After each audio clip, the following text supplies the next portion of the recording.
Bonjour à toutes et à tous, heureux de vous retrouver sur vttae.fr pour un nouvel essai. Cette fois-ci, c'est le Mandraker Crafty XR qui est à l'honneur. Un VTT-AE entre l'Enduro et l'All Mountain avec 170 mm de débattement à l'avant et 150 à l'arrière. Un VTT-AE qui a des super lignes, super jolies, et j'avoue qu'il donne vraiment envie de monter dessus pour aller rouler. Mais avant ça, on va faire un petit tour du vélo pour savoir comment il est équipé et quelles sont ses caractéristiques. C'est parti! Lorsque l'on s'attarde un petit peu plus sur ce Mandraker Crafty XR, on s'aperçoit que l'équipement est vraiment du haut de gamme, ce qui pour un vélo à 9 999 € est plutôt normal. Mais enfin quand même, avec une fourche Öhlins de 38, un amortisseur Öhlins, une transmission SRAM XO et la toute nouvelle motorisation Bosch Smart System et sa batterie de 750 Wh qui offre une autonomie particulièrement sympathique. On a vraiment un vélo carbone de 23,4 kg aux petits oignons. Côté face, on retrouve au niveau des freins des codes RSC en disque de 200, la fameuse console Kiox 300 toute nouvelle et la commande qui va avec et qui a la particularité de pouvoir fonctionner seule en indiquant avec les diodes un minimum d'informations si jamais on voulait avoir un poste de pilotage épuré. Et dernière précision, comme on peut le voir là, ce n'est pas un garde-boue. Non, non, non. En fait, c'est un capteur qui permet, avec l'application, de régler les suspensions comme on le souhaite, sans faire d'erreur. Alors évidemment, quand on s'y connaît un peu, qu'on a l'habitude, c'est pas super utile, mais pour quelqu'un qui ne sait pas trop, s'il suit bien les indications, eh ben, ça peut lui permettre d'avoir un vélo qui fonctionne à la place d'un vélo qui ne marche pas. Donc c'est quand même plutôt intéressant et c'est une bonne idée. Dernière option, au niveau de la tige de selle, c'est du on-off. Et au niveau de la selle, c'est du physique avec une selle relativement confortable et bien adaptée au VTT-AE, avec un arrière qui remonte qui permet d'être bien calé. Donc voilà, il n'y a plus qu'à aller rouler. Ce qui fait plaisir avec ce Crafty, c'est qu'après avoir passé quelques semaines à rouler sur des VTT-AE en carbone, en roue dépareillée 29-27 et avec un tube de selle plutôt incliné vers l'arrière, un peu trop à mon goût. Là, on se retrouve avec un vélo où on est bien assis, bien posé, au milieu du cadre, bon équilibre qui fait qu'on est super à l'aise et super bien positionné. Ça, c'est vraiment agréable. Donc un bon point dès le départ sur la sensation au niveau du poste de pilotage et de la position sur le vélo.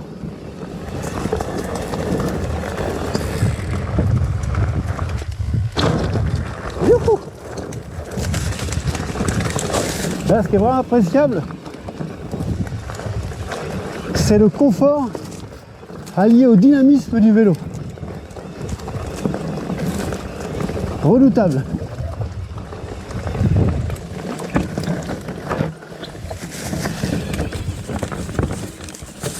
Vous voyez, dans les passages un peu vicieux comme ça, étroits, la motricité est bonne et ça facilite la tâche.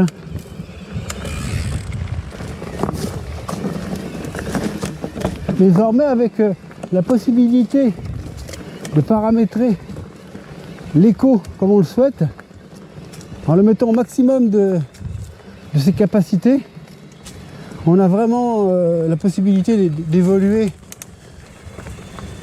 relativement souvent en écho, du moment que ça monte pas trop raide. Il est suffisamment généreux pour être utile, ce qui n'était pas le cas avant, quand on ne pouvait pas y toucher. Un des atouts du nouveau Bosch Smart System. Hop, un petit coup de YMTB et tac. Parce que c'est un petit peu plus technique là. Voilà. Ah non, il a un sacré boost quand il s'agit de donner beaucoup de pédales où il faut. C'est vraiment super sympa.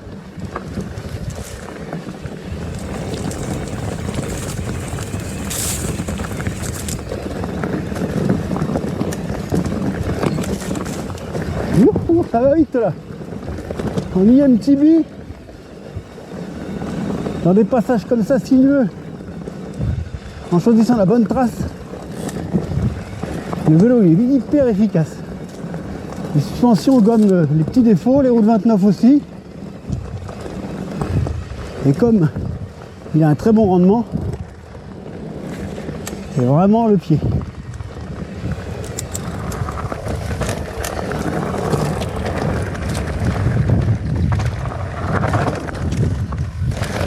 Et puis bon, vous voyez, même si ça reste un vélo assez imposant, il est relativement maniable. Et on le place vraiment où on veut. Ça c'est quand même agréable parce que il est capable d'allier stabilité et maniabilité aussi bien en montée qu'en descente. Et ça, c'est pas le cas de tous les vélos. Surtout qu'à la base, c'est quand même un 29 pouces, petit enduro, relativement imposant quand même. Donc, non, c'est super. Super, super.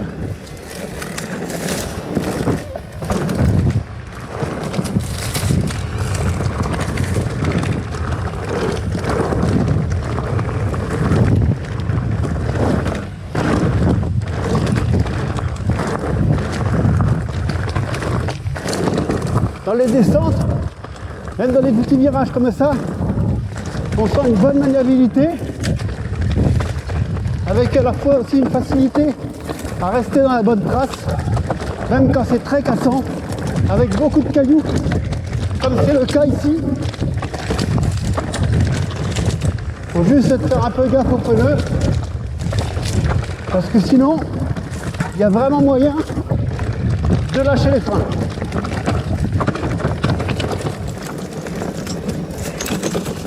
Hop là, une petite descente dans le ruisseau asséché. Ce qui est vachement bien, c'est que l'avant est super vif tout en restant précis. Et avec les roues de 29, ça survole bien tous ces petits obstacles, tous ces cailloux là. Et ça permet de, avec un boîtier pédalier à la bonne hauteur, pas trop bas, et les manivelles en 160, et ben on touche pas trop le sol.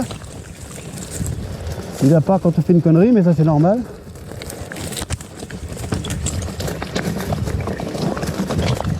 Et dans un truc comme ça, bah, on se retrouve à pouvoir conserver une bonne vitesse sans sentir trop les cailloux et sans se faire secouer plus que ça.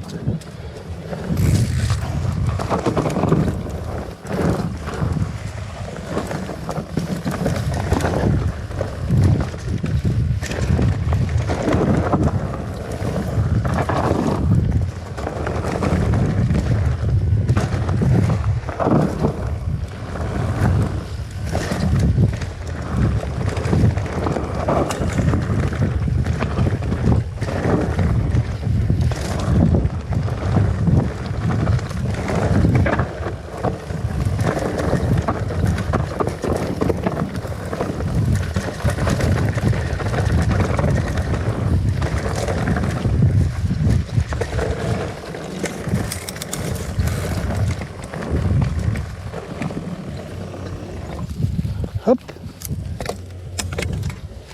Voilà. Nous sommes à la Roquebrussanne, au pied de la montagne de la Loube. Et c'est le moment de faire un petit débrief sur ce Mandraker Crafty XR. Alors,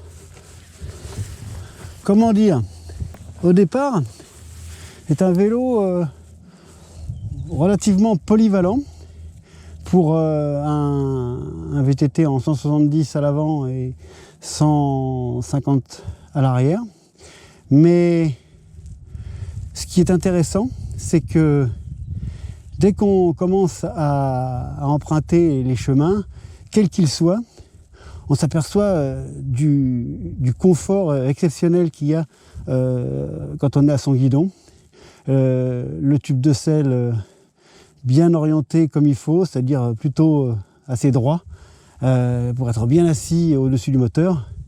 Et avec des roues de 29 sur un cadre carbone, on a un ensemble qui est vraiment à la fois confortable, rigide et avec une bonne motricité. Donc au prime abord, tout part sur les meilleurs auspices.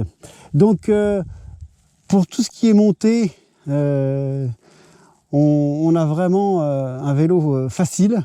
On va dire, son gabarit est assez imposant, mais il reste relativement maniable. On le place où on veut. Les roues de 29 permettent de franchir beaucoup de choses assez facilement, y compris sur les petites aspérités du sol. Là, ça survole bien. Et il est relativement léger de l'avant, c'est-à-dire que pour le mettre sur la roue arrière et franchir les marches, tout ça, ça se passe bien. Et l'avantage, c'est que, voilà, encore une fois, pour un carbone, avec ses roues de 29, et en dépit d'un pneu arrière qui n'est pas tout à fait adapté, parce que la gomme est trop dure et puis il est un petit peu fragile, mais sinon, il ne se balade pas, il est confortable, il est rassurant et il aide vraiment le pilote à passer les obstacles plus facilement qu'avec une majorité de vélos du même acabit. Et puis bon, en descente, forcément, c'est un peu le programme de ce vélo, donc il n'y a pas vraiment de grosses critiques à formuler, mis à part encore une fois le pneu, mais on va dire que le combo cadre carbone, roue Mavic D-Max alu, pour la région où je roule, c'est-à-dire le sud-est de la France et le Var, où il y a beaucoup de cailloux, c'est très cassant, ça reste le meilleur compromis en efficacité. Et si on veut en plus affiner en changeant les pneus pour quelque chose d'un petit peu plus collé au sol, mais moins fragile, avec un meilleur grip, alors là, c'est l'idéal. Surtout qu'avec l'ensemble fourche Linz 38 et amortisseur Linz, c'est une fois qu'on a chopé les bons réglages, et ce qui est précisé dans l'article quand vous le lirez, on a vraiment un vélo parfait et qui se comporte à merveille. Donc je ne peux pas vous dire plus, si ce n'est de l'essayer si vous avez l'occasion, au cas où vous ayez un doute, mais croyez-moi, c'est une excellente surprise et je me suis régalé avec ce vélo tout au long des 8, 10, 12 semaines sur lequel j'ai alterné les différents vélos et les différents roulages. Et d'ailleurs, je remercie Mandraker pour ça, de me l'avoir laissé suffisamment longtemps, comme j'aime, de manière à pouvoir le laisser, y revenir et prendre mon temps pour essayer de faire le mieux possible. Voilà, pour plus de détails, rendez-vous sur vttae.fr pour la lecture de l'article dans son intégralité. Et en attendant, eh bien, je vous remercie de nous suivre, de nous lire, de nous regarder et à la prochaine pour un prochain test. Allez, ciao, ciao!